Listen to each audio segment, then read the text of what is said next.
ও মাই god, Lionel Scaloni এবার বিশ্বকাপের স্কোয়াডে থাকা খেলোয়াড়দেরকে কড়া হুঁশিয়ারি দিলেন।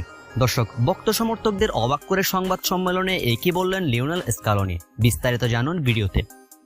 দর্শক, আর্জেন্টিনার বিশ্বকাপের মিশন অফিসিয়ালি শুরু হয়েছে। যুক্তরাষ্ট্রের কানসাস সিটিতে বর্তমানে অনুশীলন চালাচ্ছে আলবিসেলেস্তারা। 26 সদস্যের যে স্কোয়াড লিওনেল স্ক্যালোনি ঘোষণা করেছেন, সেখানে 26 জনই আর্জেন্টিনার ক্যাম্পে যোগ দিয়েছেন।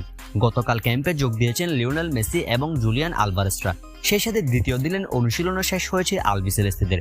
কিন্তু ভক্ত সমর্থকদের মনে প্রশ্ন, এই 26 জনে কি বিশ্বকাপে যাবে? উত্তর হলো না। এর মধ্য থেকে লিওনেল স্ক্যালোনি চাইলেই খেলোয়াড়কে বাদ দিতে পারবে। এবার সেটাই কড়া হুঁশিয়ারি দিয়ে জানিয়ে দিলেন স্ক্যালোনি। দর্শক, স্ক্যালোনি প্লেয়ারদেরকে কোনোভাবে ছাড় দিতে রাজি নয়। অর্থাৎ লিওনেল স্ক্যালোনি সম্পূর্ণভাবে এটা ক্লিয়ারলি ঘোষণা করেছেন। দর্শক, সাম্প্রতিক সংবাদ সম্মেলনে স্ক্যালোনি এ বিষয়ে কথা বলেছেন। তিনি জানিয়েছেন, আর্জেন্টিনা জাতীয় দলের কোচিং স্টাফ স্কোয়াডে থাকা সবাইকে জানিয়েছেন যে বিশ্বকাপের আগের 2 সপ্তাহে প্রত্যেক খেলোয়াড়ের শারীরিক অবস্থা মূল্যায়ন করা হবে। অর্থাৎ কোনো কেউ ইনজুরি গোপন করছে কিনা, কেউ শারীরিকভাবে অসুস্থ কিনা, সেটা সম্পূর্ণভাবে মূল্যায়ন করেই বিশ্বকাপে যাবে তারা। আর শারীরিকভাবে ফিট না থাকলে দল থেকে বাদ পড়ার ঝুঁকি রয়েছে। গুরুত্বপূর্ণ সিদ্ধান্ত নেওয়ার জন্য প্রীতি ম্যাচগুলো ব্যবহার করবেন স্ক্যালোনি।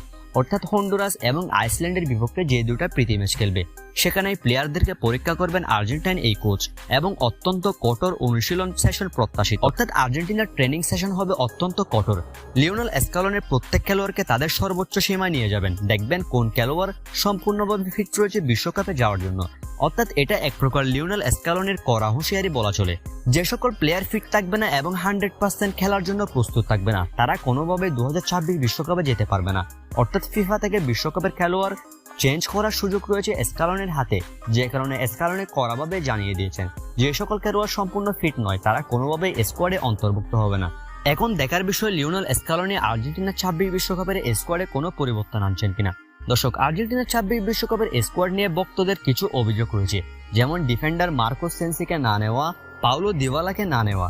যদিও তাদের আর দলে যোগ হওয়ার সম্ভাবনা নেই বললে চলে, কিন্তু লিওনেল স্ক্যালোনি যেহেতু জানিয়েছেন যে সকল খেলোয়াড় সম্পূর্ণ ফিট থাকবে না তারা বাদ পড়বে। এখন দেখার বিষয় কেউ স্কোয়াড থেকে বাদ পড়ে কিনা। দর্শক, আর্জেন্টিনার 26 সদস্যের যে স্কোয়াড ঘোষণা করেছে, সেখান থেকে আপনি কোনো পরিবর্তন চান? কমেন্ট করে আপনার সেই মতামতটি আমাদেরকে জানিয়ে দিতে পারেন।